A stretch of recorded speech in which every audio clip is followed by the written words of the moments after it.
this program today. My name is Miss Margaret, and I'm with the County of San Luis Obispo Public Library. This program of the County of San Luis Obispo Public Library is supported in part by the U.S. Institute of Museum and Library Services under the provisions of the Library Services and Technology Act, administered in California by the state librarian, which means that this program is free for you because the California State Library gave us a grant to pay for the program. And we are very excited to have teachers of nature here. Today we're going to be exploring animals of the rainforest. So I know that you are not here to see me, you're here to see Miss Cindi with Teachers of Nature. So I will go ahead and turn that over to her now. Thank you. All right, thank you. So yeah, feel free to use the chat if you have any questions. I do have it up, so I'll be able to check it while I am talking. And we are going to be doing a craft afterwards. So if you do have the supplies, I think the supply list was sent out, but if you don't have the supplies, then you can follow along and then you can do it afterwards. You can do it later because I had to go outside to get my supplies. So they're not just household supplies. You actually have to go outside into nature to get those supplies. So yes, my name is Cindi. I am a wildlife education specialist, which is basically a teacher about animals. So you're going to get to meet some live animals today, and then we are going to be learning about the rainforest as well. So first off, let's talk about the importance of the rainforest, because that is something that you may not know about. If you are breathing air right now into your lungs, then that is due to the amazing job that the rainforest trees do. They help to filter our air. They give us clean oxygen to breathe. That is a very important job of the rainforest. The second thing is that we get a lot of medicines and from the plants and trees of the rainforest. And we all know medicines are very important. And then spices and flavors, which is very important to me because I love to eat. So lots of different spices and flavors we get from rainforest plants and trees.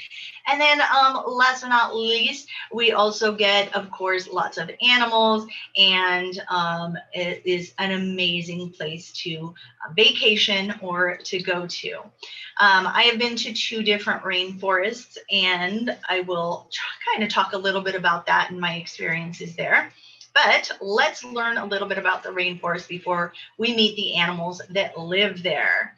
Scientists have found that it is very easy to, here we go. It is very easy to see where animals live by basically dividing the rainforest into 4 layers.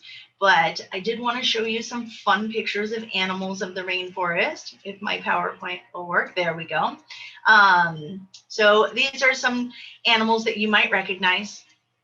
People think of the rainforest, they always think of the South American rainforest, which is the Amazon rainforest, largest rainforest of the world. And they think of jaguars, monkeys, sloths, lots of parrots, right? Crocodiles in the water, toucans. We have tigers, elephants, lots of beautiful butterflies. Lemurs actually come from the rainforest of Madagascar, which is in Africa. And then these are some animals that I saw when I traveled to the rainforest. We went on lots of night hikes, so we saw lots of nocturnal insects and bugs, as well as some other animals scurrying around. And these are some more of the unusual animals of the various rainforests. Okapis and gorillas from Africa, kinkajous and iguanas from South and Central America. This is a binturong. They come from Southeast Asia. And we have a tree kangaroo and a lorikeet.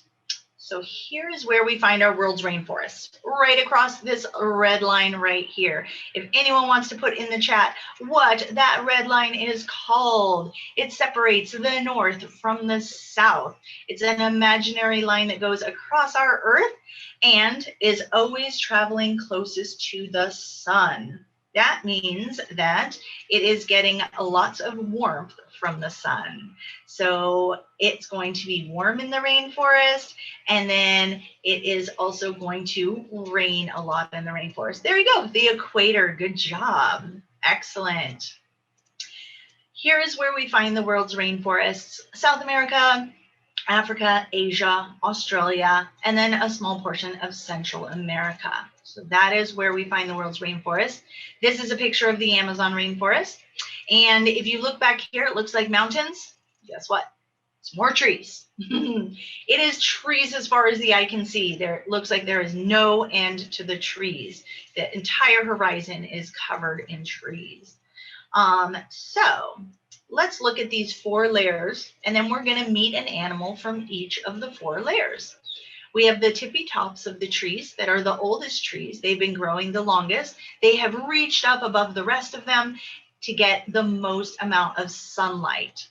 That is called the emergent layer. They have emerged above the rest of the trees.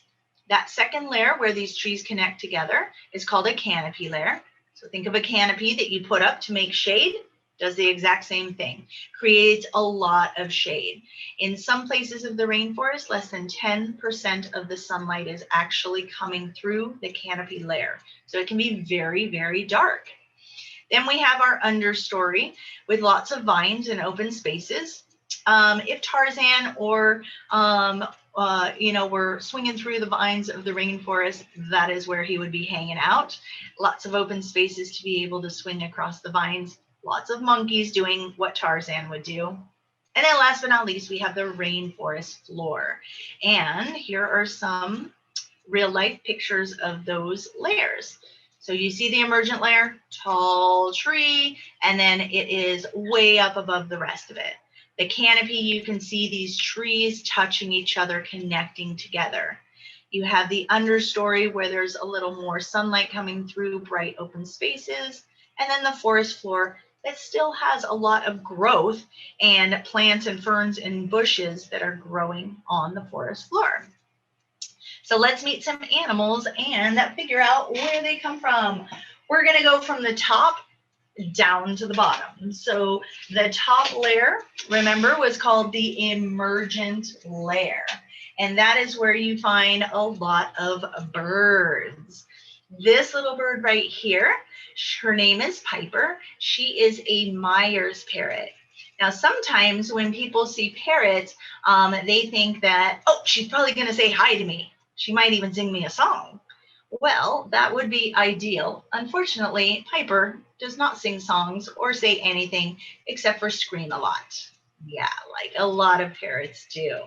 So she is not going to say any words at all. Hopefully she's not even going to scream because it is really, really loud, even though she's very, very small. They have this really loud, strong voice that's going to be able to carry across the treetops so their friends and family are able to hear them no matter where they are, what distance they are away from them.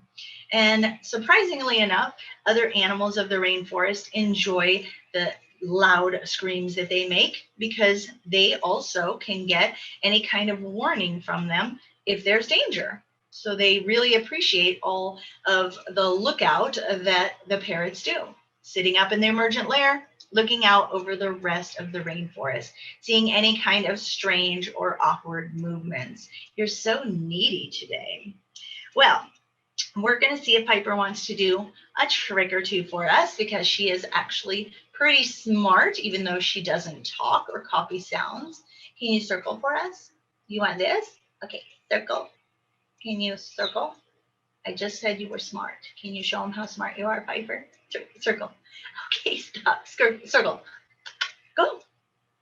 Okay. You look beautiful. You're fine. Okay. You totally look fine. Can you circle? Can you circle? That means go this way. Boop. All the way around. There you go. One more time. Circle. Circle. Circle. Oh my goodness. You are so... Go here. Can you circle? Do you want this or not? She's like, I just had a treat. I didn't ask you to wave. There you go. You can finish. Now you can wave for everybody. There you go. Okay, there you go. Thank you for that. That was like, wow, pulling teeth there. So parrots have an important job in the rainforest. They are the lookouts. They give off signals, alarms when there is danger. They also are super messy. You can see dropping out of her beak right now. They are dropping food down to the rainforest floor for animals that can't climb up and get the nuts and seeds and berries and fruit that are at the top of the trees. And she also spreads seeds by eating the seeds, swallowing them, flying around through the rainforest, and pooping them out. That's right. She is going to spread seeds wherever she goes because they are constantly going to the bathroom. So parrot's job, really important, helping the rainforest to grow, feeding other animals, helping to make sure that other animals know when there's danger. Parrots are a very important part of the rainforest ecosystem, helping to make sure that everything is working together. All right, thank you, Piper. Thank you, Piper. All right, so emergent lair, really, really tall trees, much taller than most animals want to climb. So that's why it's ideal for parrots and birds, because of course they don't have to climb. They can just fly, can't they? Just fly from tree to tree. So much easier to get around. And that's something that you want to be able to have is quickness and ease when you are trying to navigate through those rainforest trees. All right, so we're going to travel down one layer. If anyone wants to put in the chat, yes, Piper loves to have her head scratched. So if you want to put in the chat what that next layer was called, if anyone remembers. Remember the very top layer was the emergent layer. We can think emerging out of the rest of the rainforest. Good job, Carrie. Yes, it is the canopy layer. And that is where the trees connect together. That's where the sloths would live. Lots of primates enjoy the canopy layer. There are birds that live there. And then we have our sugar gliders that live there as well. This is Spirit, and Spirit is a sugar glider. They come from the rainforests of Australia, and Australian rainforest is tiny. So it is less than 3% of the whole entire land of Australia. So Australia is small anyway. It is the smallest continent. And then to have it less than 3%, yes, that is pretty small.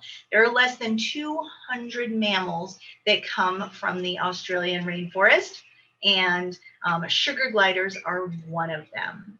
Now, being a sugar glider, she can jump from tree to tree. She has pretty powerful legs, but it's much easier just to glide from tree to tree. And that's how they get their name. So if you look at her side, you can see that she kind of looks like she's got saggy skin, doesn't she? It's a little saggy right there. Well, that is actually an extra layer of skin that is attached from her wrist to her ankle called a patagium. I dare you to try and spell patagium. Patagium is an extra layer of skin that helps them to glide on wind currents. So think of a flying squirrel. Sugar gliders do the exact same thing. They simply open up their arms and legs. They ride a wind current as far as that wind's going to take them. And then they use their tail for steering. So look at how long her tail is. It's really long. And it's got lots of muscles in it. It's actually pretty strong. You can wrap it around my finger. And with those muscles, she is going to be able to change directions. So let's say that the wind was taking her in one direction and she decided, nope, look at that little foot hanging out. She decided, nope, I don't want to go in that direction. She can turn her direction or change direction with her tail. So just like we would use a steering wheel to change direction in a car, she's going to use her tail. She's going to swoosh it back to the other side, and she's going to change direction with her tail. So she does have somewhat of a choice to be able to choose which way she is going. But let's think about that picture of the canopy. Oh, it looks like Carrie got it right. That is how you spell patagium. Good job. So let's think about the canopy. If the wind blew her one way, is she going to miss anything? Is she going to not be able to grab onto at least something? No. Those trees are so close together, it's just going to be what they call a calculated crash landing. So they say that every time they ride a wind current, it's like, they just stick out their hands and feet and like, anything that comes close enough, they're just going to grab onto it. And you should see some of their landings. It's hilarious. Like they're grabbing on, they're like, whoa, and they just hang on super tight. They don't let go, and they are able to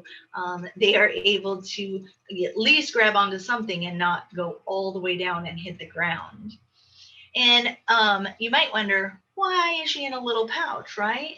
Well, kind of like those other animals of Australia, she has a pouch herself. She grew up in a pouch, in her mom's pouch. She is a female, so she does have a pouch, but it is very, very small because she herself is small. And in fact, they actually, there's their little face, they actually have a pouch that instead of going across their belly like a kangaroo goes like this, like a pocket, a sugar glider pouch goes like this, up and down, and it opens from the inside. So a baby can tuck through here and a baby through here, and that keeps them safe during the mama's crash landings so they don't fall out of the pouch. Who can tell me what an animal with a pouch is named? What is it called? Let's watch that chat. Who knows what an animal with a pouch is called? And by the way, the babies of kangaroos are about the size of a jelly bean. Babies of sugar gliders are about the size of a grain of rice. So they are tiny. But even kangaroos, kangaroos are like 6 feet tall. They're really, really big. So for a pouch for a baby to only be the size of a jelly bean in there, that's pretty small. Yay, Carrie got it. Marsupial. Good job. Excellent.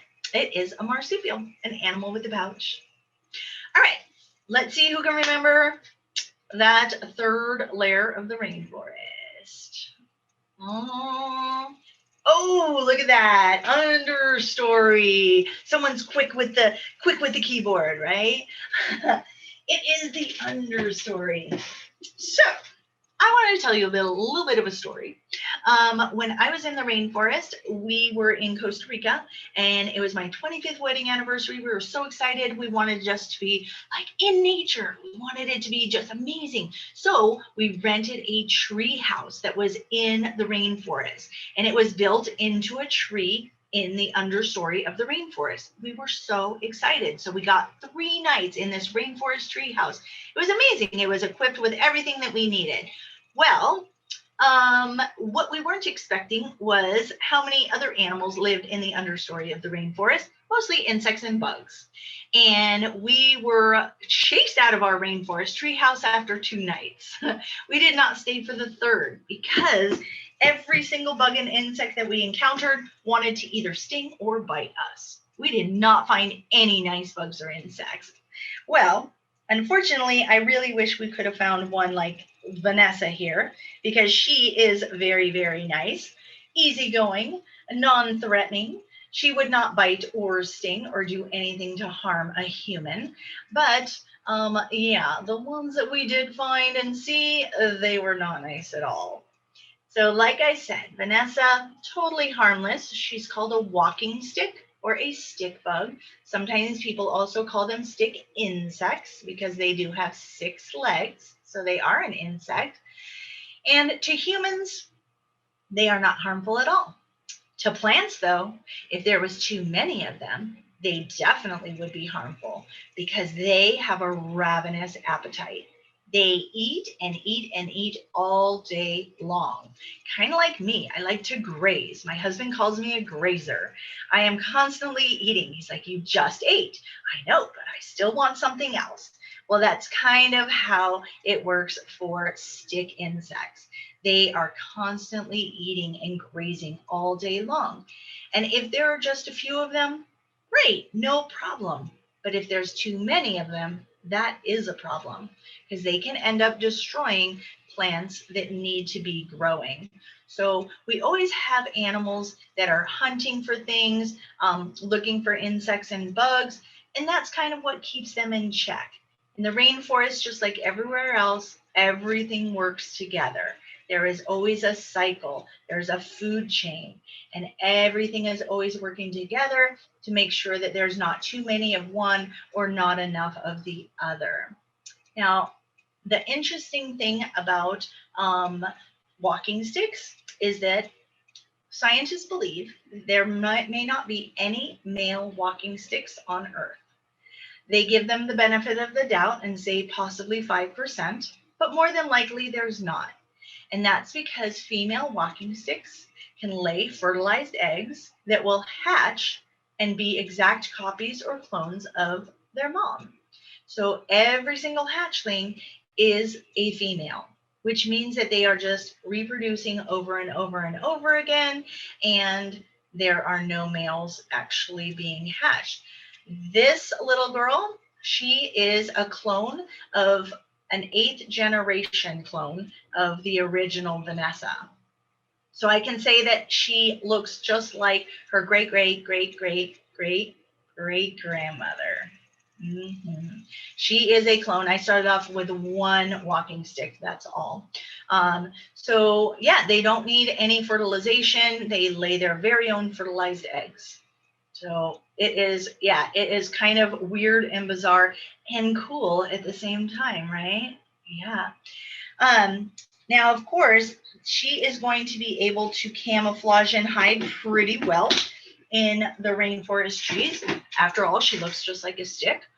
She looks like a branch, and probably, an animal that's moving around isn't going to take the time to look really, really closely and actually try and find them. They're just going to be moving around and, looking for food. Actually, let me see if I can get this picture. I saw a leaf bug the other day. It was on my mirror, and it was just so cool. So I took a picture of it, and I couldn't believe how much it looked like a leaf. So check this out. Let's see. I'm going to make it bigger. There we go. That was on my mirror. How cool is that? Isn't that amazing? Look at, the texture, the pattern, it looks just like a leaf. I had not seen one that close before. I've seen them like on a fence or, outside, but it was right there on my mirror. And it attached to the mirror at the gas station. I was like, oh, it's gonna go somewhere. It's gonna like fly away. And it made it all the way back to my house. It was like all the way. That was funny. All right, let's see. How many stick bugs do I have now? So I have, at the moment, I have probably about 18, I think, is how many there are. They know how big their enclosure is and how many eggs they can lay that will be viable and survive in that habitat, in that enclosure. So they will not overlay eggs. Yeah. And then why was she waving her front legs? She's always looking for a place to climb higher. So she usually reaches up and goes like this till she touches something, and then she'll pull herself up and go higher. Yeah. You thought she was going, hello there, right? Okay. Last layer of the rainforest, the forest floor. Now, the forest floor is a very interesting place because there is so much life and things happening on the forest floor. We get kind of used to, if we haven't planted something, we're either walking on cement, we're walking on asphalt, we're walking on tile, we're walking on carpet.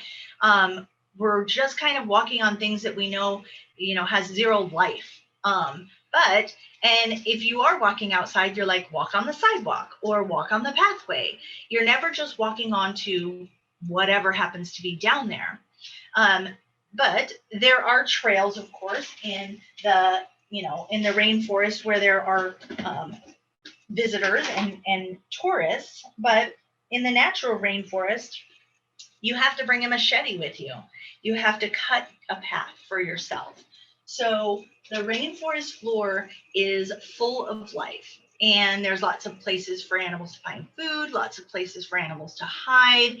And probably the most common animal, one of the most common animals that are hiding underneath all the leaf litter and underneath all the bushes are snakes. So this is Deuce. He is a ball python. You can tell they get their name from wrapping up into a little ball. He's got his head hidden in the middle because he is asleep. He is a nocturnal snake, which is kind of surprising. We usually think snakes are out in the daytime to get the sunlight, to get their energy, but there are nocturnal snakes as well. He comes from Africa, so it's pretty warm at nighttime as well, and that probably is very helpful when you need energy. But you want to come out and say hello? There we go. So Deuce is an albino python, and that means that he just doesn't have all the color or pigmentation that he normally would. Being this color and trying to hide in the forest is probably not going to be very easy because you look like a big banana, and there's lots of monkeys looking for bananas, right? So it is definitely not a coloration that's going to be ideal or helpful if he was in the wild, but he's never been to the wild. So he was hatched and born in human care. So it doesn't really matter what color he is. And also those eyes are probably pretty sensitive to the sunlight as well. So definitely would not be ideal for living in the wild. So snakes, super duper important job in the rainforest. They are eating all of the small mammals or rodents that might get overpopulated. There are lots of animals that are going to breed and become overpopulated very quickly, and we need animals to keep those in check, meaning that they are going to eat them.